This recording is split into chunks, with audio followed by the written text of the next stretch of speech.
Welcome to the Heal, Thrive, Dream podcast, where trauma survivors become healthy thrivers. Each month, we'll feature a theme in the trauma recovery and empowerment field. To promote your recovery, healing, and learning how to build dreams, here's your host, Karen Robinson, transformational coach and therapist.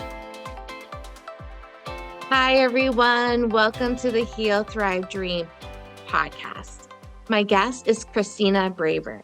She writes steamy, contemporary romance, usually set in the Pacific Northwest. Her stories are character-driven and feature strong heroes with softer sides, heroines who make it happen, and the guaranteed happily ever after we all need. I'm going to read a quote. A little bit nerdy and a little bit dirty. Her books address deeper issues such as women's sexual health and sex positivity for all. Now, her longer bio will be in the show notes. And thank you all for listening today. I think it's going to be fun. I think so. Welcome to the show, Christina. Thank you. Thank you so much for having me. It's my pleasure. So we're going to just start out with a bang here. As my audience is women, sometimes men, a few good men will listen, and they tend to be survivors of trauma or complex trauma. And usually it's a connection point if you have something that you feel comfortable in sharing as part of your past, something traumatic that's happened. Are you comfortable with that? Absolutely. So trauma is a strong word and might not be what I would call it, although it was an experience that shaped my life going forward. So I grew up in the southeastern United States in a small rural town outside of Nashville, Tennessee in the 80s. So I grew up before purity culture. If you're not familiar with purity culture, it used to be, or it went under the title True Love Waits, but it was a movement in the evangelical Christian church to get people to not have sex, to save sex until marriage.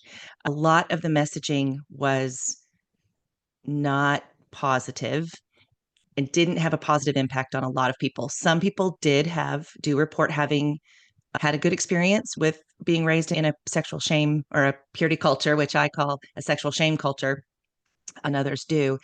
But for the majority, we're finding out in today's day and age, people raised in that culture have a lot of trauma around sex and sexuality. And I grew up in that space, though, again, the 80s was when I grew up. So the messaging wasn't quite as articulated. It wasn't quite as specific as it became in the 90s when purity culture really got its legs and started as a movement. So being raised in that, I didn't have any sex education in school. The public schools did not offer sex education at all. I was raised to believe that it was my responsibility to prevent it from happening to me. Even in some situations, in the case of sexual assault, that it was my responsibility to make sure that I was not sexually assaulted, that as if I could control that by the things that I did, said, and wore. Growing up in that space, I had a conflicting experience with sex. And I was devout Christian, still am. And so a lot of that messaging was confusing for me. My body was wanting these things, and my religion was telling me those things were dirty and bad. This religion that was super important to me was telling me that those things were dirty and bad, and that I was dirty and bad. And it caused a real sort of crisis of faith in my young adult years. And I met some great people. I read some great books, and I came out of that. But part of the reason that I do what I do is I look back on that time, and I want to speak to other people who have ideas around sex that they feel shame about sex, that they don't feel like sexual pleasure is for them, or if they feel sexual pleasure, it's sinful, have all these barriers around sex and sexuality. I want to try to break those down and break through those as much as possible for myself, my own healing journey, and then help others on their healing journey as well. Beautifully said. Yeah, our sexuality is supposed to be celebrated, but when we have religious institutions giving mixed messages, and then of course sexual trauma, that gives a message too, right? So I applaud your work. So thank you so much. Thank you. Yeah. Thank you. When did you decide that you wanted to take the oppression that you felt? I hope it's okay if I call it oppressive. It is. Um, Yes, it is. It was oppression. Yes, that's the right yeah. word for it. Okay. When did you decide to take that and turn it and use your voice with writing to tell that story? I'm not saying that I very well, but you know what I mean.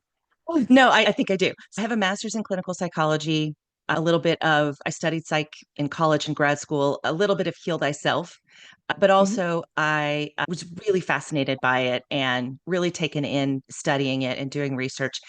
Then I graduated, started doing therapy. It was not my gift. Therapy is a science and an art, and I was great at the science, not so great at the art. So I did that for a few years, but then I stepped away and I moved into healthcare and some other roles for my, I guess what you would call my steady career. But I've always been interested in the wounds that people have and how those emotional wounds that people have and how they impact their lives going forward. And so reading a lot of books by sex therapists, reading a lot of self-help books, if you will, just always interested in that part of life. Then in 2020, I got laid off from my tech job with COVID, with the COVID pandemic, as a lot of people did. And at the time, I had teenagers at home who really needed a parent at home. My husband and I both felt that it was important for someone to be around. I worked from home. My tech job, I worked from home full time. So that I was around. And the idea of getting another job that might take me out of the home was not something that we wanted to do. So I said, my husband was like, we can't live on what I make. We're doing it wrong. So maybe you should just not work. This is a time for you to do this. And I said, I'm going to drive everybody crazy if I don't have something to do with my time. Right. So he said, what do you want to do? And I said, I would like to read romance novels all day because I've read romance novels forever. And he said, you're smart. You can write. Why don't you write one? And I thought, okay. And I just threw myself into it. In 2020, I joined a writing group. I started taking every craft class I could find. Writing craft class. I started reading craft books. I connected with other people. So I just jumped into it with both feet and realized that I did have something to say. And what I had to say was that I think reading romance novels can make your sex life better. And here's why. And so I really jumped into that messaging. And that has helped me to realize that has been also the capstone of my healing journey. So many things I have learned in this process have been healing for me. And that teen girl who was told that though her body was from God, it was dirty and bad and a stumbling block and a temptation and all those things. That teenage girl who was hurt by those messages is now this woman who is out in the world saying loud and proud that is not the case, that our bodies are not dirty. And sex is a beautiful, wonderful part of life. And there are ways to come from there to here. Well, I love that so much. And so, did your husband have reap the benefits of you writing these novels? You would probably say yes. My husband is German and little stoic and very Okay. he's a data scientist. Okay. So data driven is my husband. He's very specific. It's funny. We get that question a lot because he says people know him as this scientist, data guy, gray hair and combat boots and very whatever. And then they meet me and there's, oh, he has a whole different side. So he's like, you make me cooler. But yes, Well, I my would husband, say that, yeah, I would say he did benefit. Yes. my husband's a marine engineer, and so he knows all the different engineering, and it's not uncommon to find huge calculators and rulers and drafting paper. He designs ships for a living.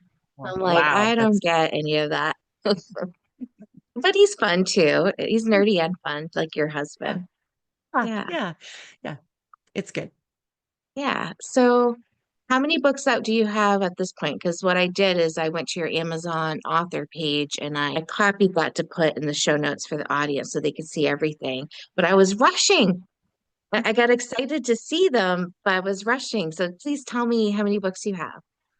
I have 8 books out. I know it's a lot. Yeah, sometimes people's eyes get wide and I think, wait, I have 8, right? And did I? It's amazing to me. But I have a 6-book series that is complete. And that is the Perry Harbor series. And it's all the books that start with the word your. And then I have 2 standalones that basically Christmas and holiday. One is a full length and one is a novella. But the 4th book in my Perry Harbor series is called Your Turn. And that's the one that was a big part of my healing journey. The main character in that book is a sexual shame culture survivor, and she is looking for a positive, healthy sexual relationships as the capstone for her healing journey. And so the story that Your Turn is the story of her meeting a man who has some of his own issues with sex, and together they figure out how to heal each other. Beautiful. I'm eager to read that one, I have to say. Okay. Yeah. And so what's next for you? Are you going to be a speaker as well? I know you're speaking on podcasts, but are you going to have you thought about doing speeches on purity culture and the impact? Is that something on your radar? It is. It is. I am, again, like you said, going on a lot of podcasts and talking about this. I do speak at book clubs. I also am connected with some people in the healing world, health and wellness world, and doing some guest talks for them. I just need to expand that, but it is on my radar, absolutely, to try to get out the message as much as possible, to do some public speaking about this, because a lot of people don't like to talk about sex. A lot of people don't want to hear about sex. It's funny, one of the things when I talk to book clubs, it's usually women. In fact, it's always been women that I'm talking to because it's romance, right? And we can get into the stigma around romance. It's written predominantly by women, predominantly for women. And so I think a lot of men struggle, or culture tells them they shouldn't read romance for some crazy reason. So these book clubs that I go to, there are largely women, and they say to me, our husbands should hear this, or men should hear this. How you should be saying this to men. They need to know these things too. And I said, if you have a way if you have a title for a talk that I can give that would get men to come, let me know. And so one of my friends was saying that one of the titles should be Why Men Deserve More in the Bedroom, or something like that. Hold it at a I would brewery. get their attention. um, A brewery. That was good. Or like a Cheers right. bar. So I'm working on concepts on how to make these things comfortable for men, because men are just supposed to be born knowing how to do this and what to do. Part of the purity culture message is that God ordained men to like sex and God ordained women not to like sex, which is not true. God ordained us both to like sex. One of the biggest pieces of evidentiary support about God ordaining women to like sex is that the vulva owners are the only gender that have a clitoris. Clitoris is the only organ in any gender that is only for sexual pleasure. It doesn't have any other purpose in the body. Why would the creator give us something that the creator did not intend for us to use? So the idea that women are not ordained for sexual pleasure just doesn't hold water. But the idea that men were God ordained to enjoy sex or to want sex, that there's also this message that they should know how to do it and what to do and how to give a partner pleasure. And they just don't. But because of the cultural pressure, it's difficult. I think it's challenging for men to say, if I had a title that said, reading romance novels will make your sex life better, come learn how to make your sex life better, I don't know that men are going to jump on that bandwagon. My sex life is fine. I don't need help in the bedroom. I know everything. My lady's taken care of. They don't want to come out and say, "Oh, I don't know. This my wife doesn't like penetrative sex. What do I do? Or how do I keep it fresh?" Or any of those questions. So talking about sex sometimes within the couple is even challenging, talking about what you like and don't like in the bedroom. So yeah, so I'm interested in giving more talks, and I'm interested in giving more talks to men. I've just got to figure out how to get men to come to them. Through their wives is one way. If wives could somehow convince, oh, I know how to do it. I don't know why I didn't think of this before. This is how I teach women in marriage counseling to how they get more help around the house. It's like, honey, when you do X, you get Y. Mm. And so sometimes I help them make index cards like, that they can gift their husbands when they catch them being more helpful or more loving, whatever it is, right? It's rewarding the behavior, and free blowjob tends to be popular, very popular. It's right. Women can Or, get men to do anything if you give them that card. or I encourage people to read Emily Nagoski's book, Come As You Are. Are you familiar with? Sure. Yes. Yes, excellent book. And I encourage women to read it so that we can know our bodies and our own pleasure and know more about our bodies and our own pleasure, particularly as we move towards menopause, and our bodies just continue to change. But then I encourage women's vulva owners' partners to read it as well. So I always say, if you have a vulva or if you love someone who has a vulva, you need to read this book. And I have suggested, that you say, okay, and you can get it at the library, you can get it on audiobook.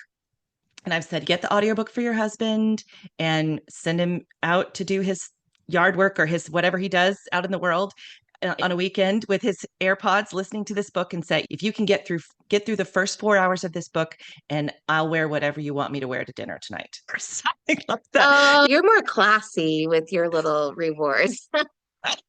It's more of like, you do this for me and it's the same concept, right? You do this for me and I'll do that for you. Yeah. It's a great book. People listening might think these are two therapists. I know you don't call yourself a therapist, but you have the background and used to be, yes.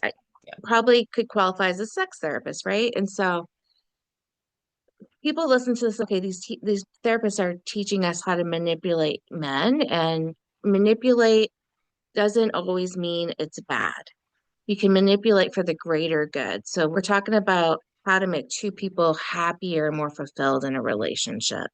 And we all know that already that men feel loved through sex. And we do know women love sex too. But however, there's a lot of barriers for women, purity culture, religion. There's lots of different, any kind of early trauma. And so when we teach both, like how to work together and whatever that looks like, it's a win-win. It's healthy. Exactly. Yeah. Manipulation usually has that negative context because it's secretive. I'm manipulating you to do something that you don't know I'm trying to get you to do. Right. Being really honest and saying, look, I need this from you, and what I want to do is give you something you need in return. As long as you're above board about it, that's not manipulation. Exactly. That's compromise, loving, or being smart. Or being smart. We all have motivations, right? So while it can sound manipulative on the surface, keep in mind that manipulation is about the secret, not the truth. Very and good. You want, you're trying to talk with your partner about the truth. And you're saying to your partner, look, I realize that you're doing this for me. And here's what I want to do for you, because I see you. I see what you're doing for me. And I want to do something for you in return. And that's just a relationship. Beautiful. That was really great. Oh, thank you. Because I have another word too, but your way of describing it is so much more beautiful, more classy. Because a lot of times too, if you think about it, a lot of stuff doesn't get done if there's not a reward. For example, those of us who have jobs that work for people, we're probably not going to show up if they don't give us a paycheck, right? And so I sometimes say, let's gamify things. Like, how can we make it rewarding? Or another word is fun. So I think when people tease each other and like, hey, honey, if you can get that dishwasher unloaded, I got something for you. That's fun. Anyway, that's my perspective on it. I agree. There's lots of different tools to use in keeping a relationship healthy. And it's important to know your partner and how your partner's going to respond to something like that. And you don't want to force a situation on them that you should like this. People ought not should on themselves is what I say. But it's a knowing your partner and what they'll think is fun and funny is also sort of part of it too. Great. Humorous. Very healing as well. Okay, so you mentioned, correct anything I say if it's wrong, but basically writing has been a huge part of your healing journey. Is that right? That's true. What else has been part of your healing journey?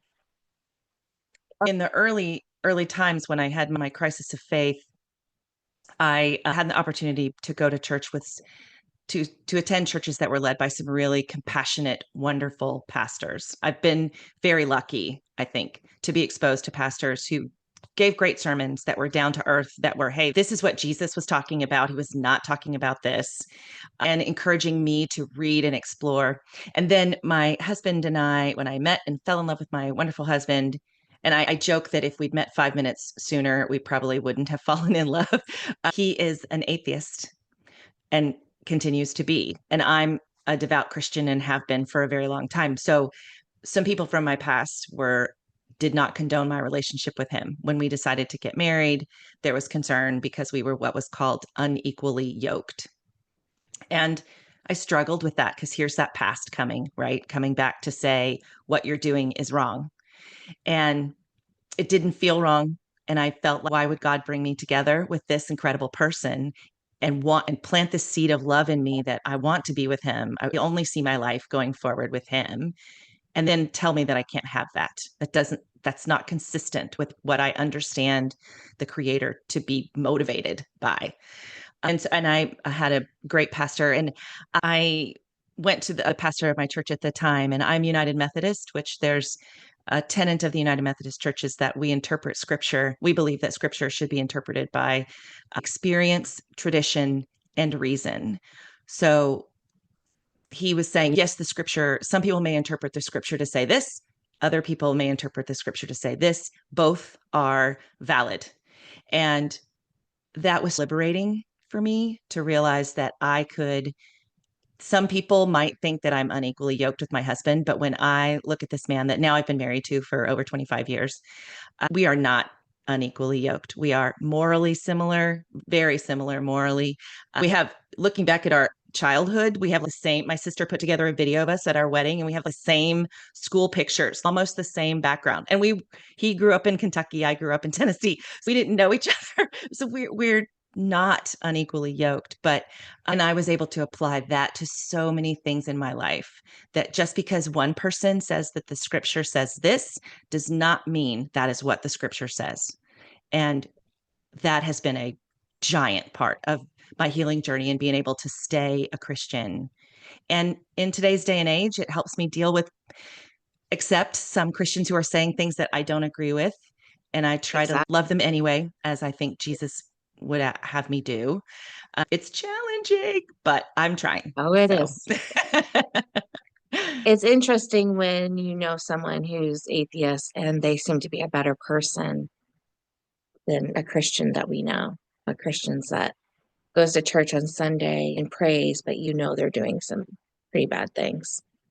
Yeah. There's some things that are in their heart that are not consistent with the teachings of Jesus. And then I have an atheist whose behavior is so much more in line with what Jesus would have us do, the way that Jesus would have us treat people.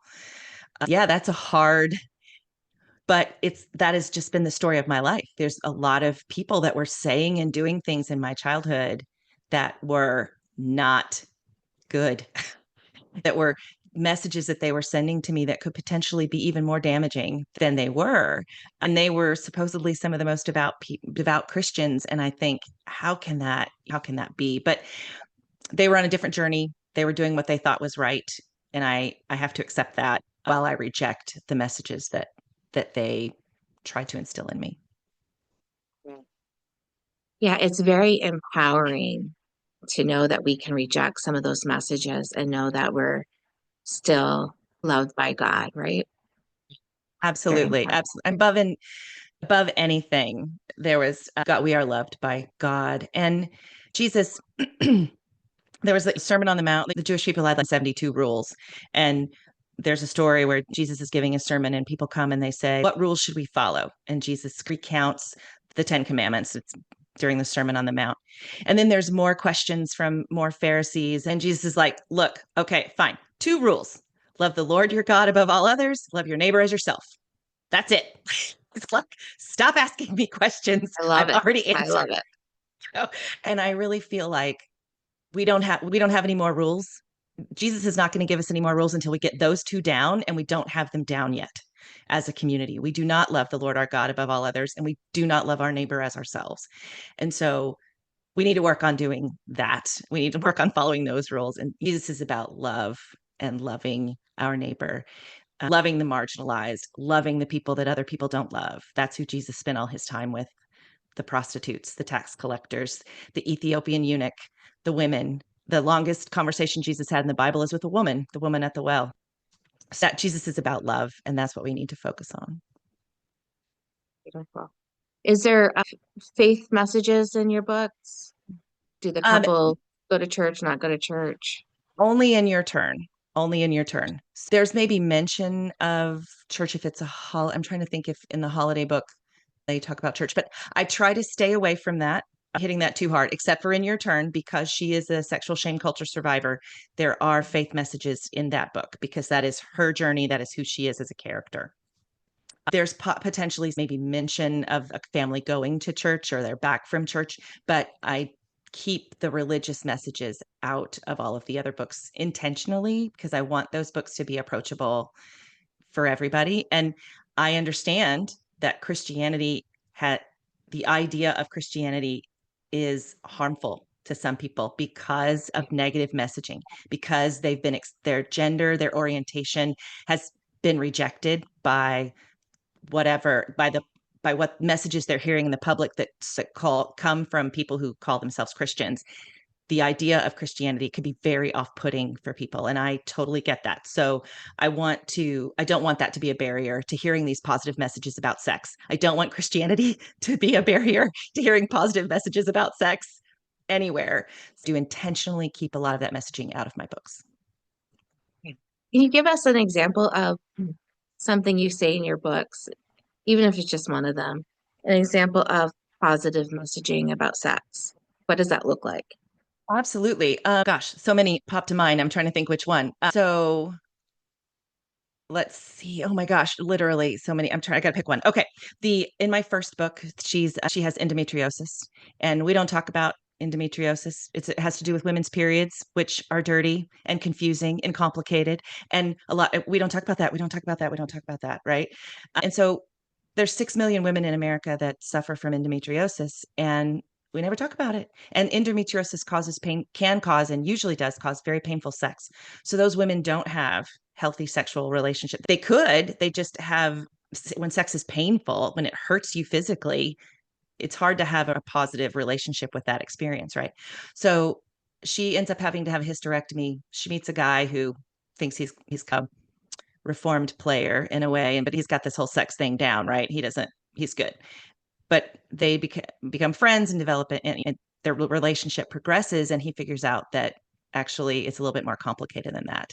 So the conversations that they have about what feels good, what doesn't, they have him realizing that he doesn't know everything, and that doesn't make him less of a man. That makes him more of a man, that he's willing to partner with her. Include all of my partners use sex toys. Sex toys are things that are in all of my books because I want to normalize the use of sex toys. I talked with someone recently, and they said some men are afraid of being replaced by a sex toy. And I said to that person, if you are concerned that you're going to be replaced by a sex toy, you need to look at what you're doing in the bedroom. Are you holding her? Or anywhere in the house, right? frankly. Oh yeah, or anywhere in the house. You need to think about what you're doing. If you're holding her, touching her, telling her she's beautiful, loving her, all those things, a sex toy is not going to do. If all you're doing is having intercourse and making her orgasm, then you're not doing it right. If you're afraid of being replaced by a sex toy, you need to look at what you're doing and not doing, because there's lots of things that you can, and I hate to say should do, that a sex toy is never going to be able to do. So there's no reason to be intimidated by that. I have a story with an older couple, and she's postmenopausal, and she has a vibrator, and she and her partner use it together. And it's a very normal thing. A lot of women postmenopausal still struggle with orgasm, or continue to, they either still struggle with orgasm or develop this, maybe their orgasm comes a little less easily. And so they use a vibrator, and it's totally normal. It's completely fine. It's not dirty. It's not bad. It's not deviant. It's a tool in the toolbox, it's a toy in the toy box. It's one of the options to choose. Because it's supposed to be fun again. It's supposed to be fun. Exactly. It is supposed to be playful and fun. And orgasm it's not the only way to conclude a sexual relationship or a sexual encounter. But a lot of people want that. And vibrators and sexual toys are designed to make that easier. So let's take advantage of that in your healthy relationship. Cool. Okay. So I think we should probably wrap up because of time. So my final question is, and of course you can say anything else that you would like to say, but my final question is, if there's a woman or man listening today that has been gravely impacted by the church's messaging around purity culture, what's one thing you suggest in terms of them healing from that? Is it reading your books? Is it that and something else? What would you suggest? I would suggest, goodness, I think I would suggest reading some memoirs of people who have been through that. There's some books out there. One called Pure by Linda K. Klein, which I think is just phenomenal. It's probably the best book on the topic that I read. And memoir might not be the right word, but it's about her journey of recovery from sexual shame culture. And it was really phenomenal. There's a lot of other books out there about purity culture and the negative impact it can have. And I think that is a good place to start because you're hearing other people have gone through this and come through it. Other people have experienced what you experienced and it was negative for them. You're not alone. You are not alone. You are not bad. You are not sinful. You are not wrong. You are a beloved child of God. And you deserve this great thing called sex that our Creator provided for us. You deserved that and you deserve to enjoy it. And I think the first step, is to, on your own time, as you're able, read some of those books and potentially seek out a sex therapist, potentially one that's not affiliated with a church. Just because that you may find yourself back in a stew you don't want to be in if you're not careful. And so that's what I would encourage. And then as you have fun, then check out my book. But my book should be maybe fourth on the list of things to do. But it's a great book, but there's a lot of, I don't want to put too much power in that book. It's a great book, but there's other stuff to do first. I love how humble you are. That was beautiful. Yeah. Thank you. And do you want to share your website or any way that you prefer people reach out to you if they want to learn more about you? Absolutely. My website is ChristinaBraver.com, and that's Christina with a CH. And on my website, there's information about my books, links to Amazon to buy my books. Also, I have a resources tab on that website that lists all the books, not all the books, but the books that I recommend that I've read about sexual health, also sexual shame culture. So that's a great place to go and just look around at the books that I recommend and see if there's anything that strikes your fancy and just start to learn that way. There's so much great information out there. A lot of it is available free on audiobook or on ebook or hard copy from your library. And I just encourage you to take advantage of all of that information. I'm also on Facebook and Instagram, Christina Braver Romance. And I also write on Medium, which is a blogging platform under Christina Braver as well. So lots of play. And you can contact me. There's a way to contact me directly through my website. So if you ever want to reach out, share your story or get some recommendations or what have you, just please feel free to reach out that way. Thank you so much, Christina. Yes, thank you. Thank you for listening in today. Please join us next week, same day and time. Also, I would love for you to check out my website, healthrivedream.com.